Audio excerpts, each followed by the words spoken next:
Xoş gördük əziz dinləyicilər.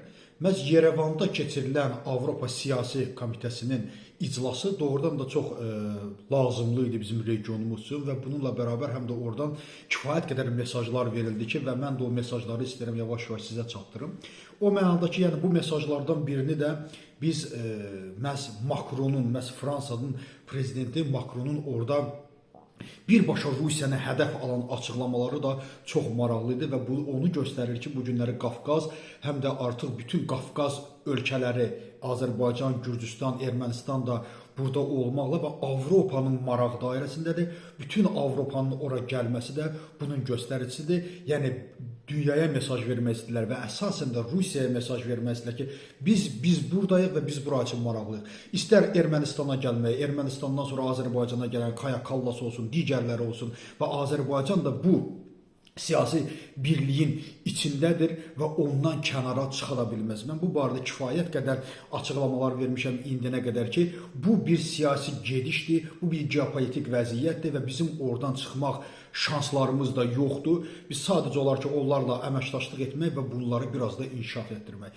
İkinci bir məsələ isə məhz Macronun orada müharibə barəsində danışıqları da çox sensasionlu və çox da maraqlı idi. Bu açıqlamalar nədən ibarət idi?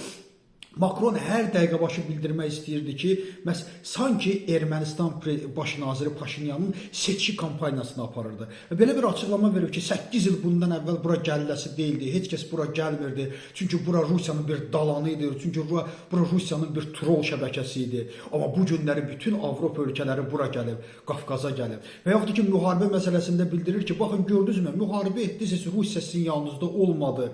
Amma biz gücümüz çatan qədər dəstək verdi. Əlbəttə ki, bunlar Azərbaycana qarşı çevrilməmişdi. Orada heç Azərbaycana qarşı heç bir məsələdən söhbət getmədi. Amma tam surətdə o görsəndi ki, erməni xalqına məhz o mesaj verilir ki, bax, Rusiya sənə tək qoydu, Rusiya yaxşı dost deyil, Rusiyadan əl çəkmək lazımdır. Bugün Paşinyan Ermənistanı ayağa qaldırıb və doğrudan da elədi. Bugün Paşinyan Ermənistanı dalandan çıxardır və bu doğrudan da belədir və Ermənistanın faciələrinin səbəbkarı məhz Rusiyadır və bildir ki, Rusiya sizi tək qoydu.